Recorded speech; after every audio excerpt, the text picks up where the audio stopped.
How's it going, guys? Welcome back to another video. So in this video I'm going to be taking a look at this cheap keyboard, the wireless keyboard that you come across every single time that you look for a wireless keyboard. And I'm also going to be briefly comparing it to this old one I have, which is the Retech mini keyboard MK2 or something.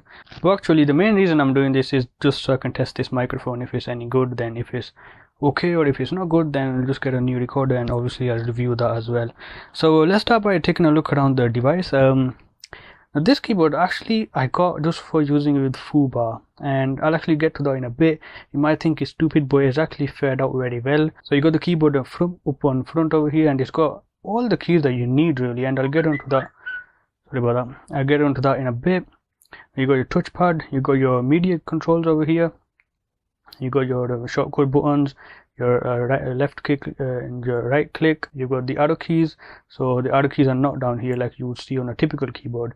They're actually up here along with this button over here, which is like the enter button.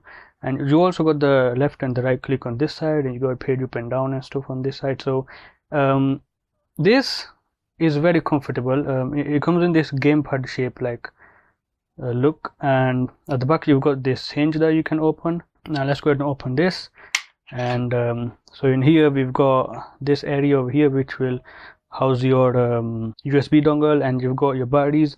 Now I'll just get onto this battery, something to talk about this battery in a bit.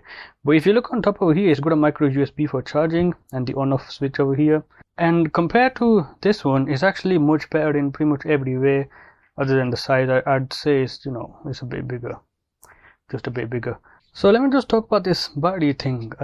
Now this keyboard is generic. When you look on eBay, you get it for £10, £5, whatnot. But it comes in different variations. Now there are some that have backlight. This is not a backlight keyboard. This is not the backlight version of it. There are some that are backlight, that have a backlight, and you can turn it off and on. There's others that have a built-in lithium-ion battery, and that's why it has this micro USB port, and that's for charging the internal battery, which this model didn't come with.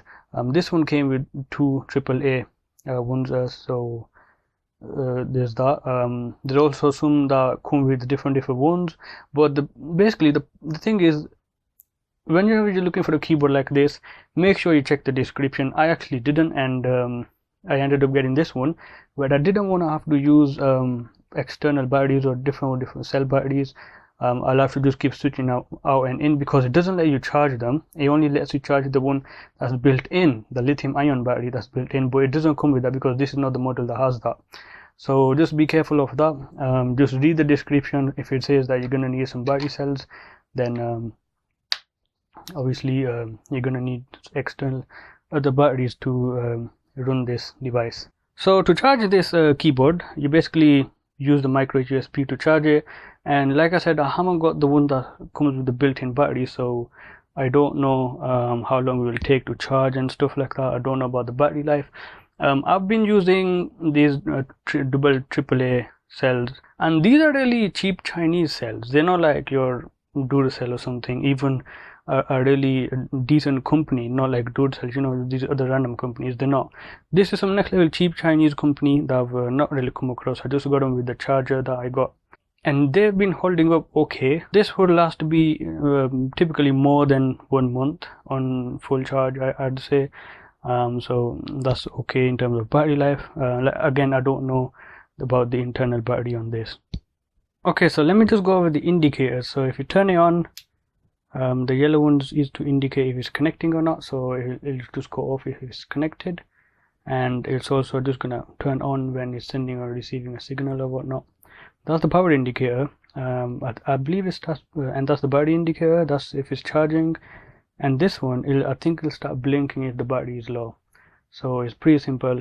That's how they work. So it's blue, yellow, and I don't know about that one. Now one of the things I like about this keyboard is that it has most of the buttons that you find on a typical big keyboard. So you've got all your letters, you've even got your shift and stuff, and you can control your alternate button, your space bar, you even got your enter, and the up and down arrows are over here as well. Let's bring that one in here. This one obviously has a lot of buttons as well, but as you can see, some of them or most of them are just functions and stuff. There's just a lot of them that you might need that are functions. So F buttons, and you've also got your numbers over here as well as escape and stuff. So it's really compatible to a full-size keyboard, and that's one of the things I like. But also one of the reasons I actually got it is because of these media buttons. So you've got your play, pause, and I'm just using these buttons over here to control foobar right now, and they work perfectly. It's like this keyboard is made to be used with foobar. That's how it is. Let's talk about a bit about the touchpad. So you've got your left, which is if you just tap it once, you'll press as your left. You've got your R with 2 fingers, and you've got with the 2 fingers, if you go up and down, it actually is going to scroll around, which is doing right now on the screen, and I'll show you that later on. But the thing with this is, since it's got the left and right buttons on the side, you can actually use it like this two-handed, and it's actually quite comfortable because the shape of it. Zoom out over here. I find it to be really comfortable, but you can also use it two-handed, and if you put it down, because there's the left and the right click over here, you can actually use it a bit like a laptop, although it isn't good because the touchpad is actually quite small. So the touchpad is small, is okay. You can change the sensitivity by pressing the spacebar. There's 2 sensitivities. One is low and one is high. It just says 3 here, but there's actually 2. So it always starts off with low sensitivity. You can change it to high, and then it just goes to low again. But what I find is that the way it just kind of maps the mouse is a bit more like directional buttons. It tends to just stick to a guideline. If you used GIMP before, you make a guideline, it just snaps to it. So it just kind of tends to do that a bit, but it's okay, to be honest with you. I like using a low sensitivity because it seems to be a bit more smoother and everything, and not as jagged. Now I don't know how I'll be able to show you this, but I think it's okay like this. I've got it connected up. You can probably see the cursor moving, and up and down buttons move, but I can't play music because my Mojo is not connected in, so it gives me the error, typical foobar stuff. But let me just talk about the cons, and then we'll chip do one. So one of the things I don't like about it is the connection. I'll actually bring the dongle out here and show you that. Alright, so I don't know how this will come across on through the camera, but if you look at these 2 dongles, now this is the one that comes with this keyboard, and this is the one with the old keyboard. Now this one has a really tight fit because it's actually got a layer on top of it, which makes this block inside here, this black block in the dongle, a bit too thick. So if you want to get it in somewhere, you have to push it in really hard, and I don't know if that's a construction problem or something, but they've definitely done something wrong with it.